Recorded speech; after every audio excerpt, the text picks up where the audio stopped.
صلہ رحمی کرنے والا اللہ کریم جو صلہ رحمی، یہ وہی بات ہے جو اوپر ابھی گزری ہے، نرمی کے ساتھ پیش آنا۔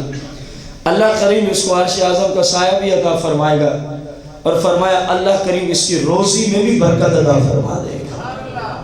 دیکھو ہم مختلف انداز سے مختلف چور ڈاکوں کے پاس جاتے ہیں، جی روزی میں برکت نہیں ہے کوئی نقش دے دو، روزی میں برکت نہیں ہے کوئی تعویذ دے دو۔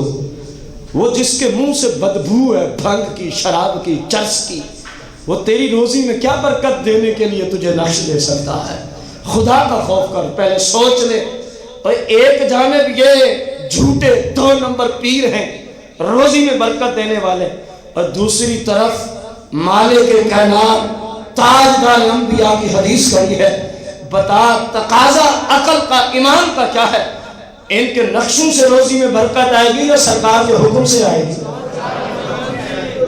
لیکن ہم نے کرنا الٹا ہے، ادھر جائیں گے جو رسول اللہ عطا فرمائیں گے وہ نہیں کریں گے۔ اب سرکار نے کیا فرمایا؟ صلہ رحمی کیا کر، میرا مالک تیری روزی میں برکت عطا فرما دے گا۔ اور پھر فرمایا صلہ رحمی کیا کر، میرا مالک تیری عمر کو لمبا کر دے گا۔ فرمایا والدین کا ادب و احترام کیا کر، میرا مالک تیری روزی میں برکت عطا فرما دے گا۔ والدین کے ساتھ حسن سلوک کے ساتھ پیش آیا کر، میرا مالک تیری عمر کو طویل فرما دے گا۔ فرمایا 5 وقت کی نماز کی محافظت کیا کر، میرا مالک تیری روزی میں برکت عطا فرما دے گا۔ میرے بھائی سرکار نے تو یہ طریقے عطا فرمائے ہیں روزی کی برکت کے، عمر کی برکت کے، اور نہ جانے مسلمانوں کو کیا ہو گیا، یہ کس طرح بیچارے بھٹک رہے ہیں، کن راستوں میں چل پڑے ہیں، اور کہاں کہاں سے روزی کی برکتیں تلاش کر رہے ہیں۔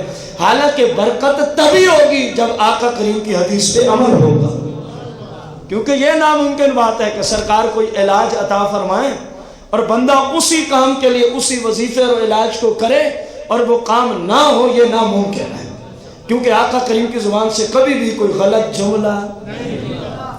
یہ تو مسلمان گواہی دے رہے ہیں نا، آپ تو وہ صادق اور امین ہیں کہ مشرکین مکہ بھی آپ کو صادق کے نام سے پکارا کرتے تھے، ایسے ہے کہ نہیں؟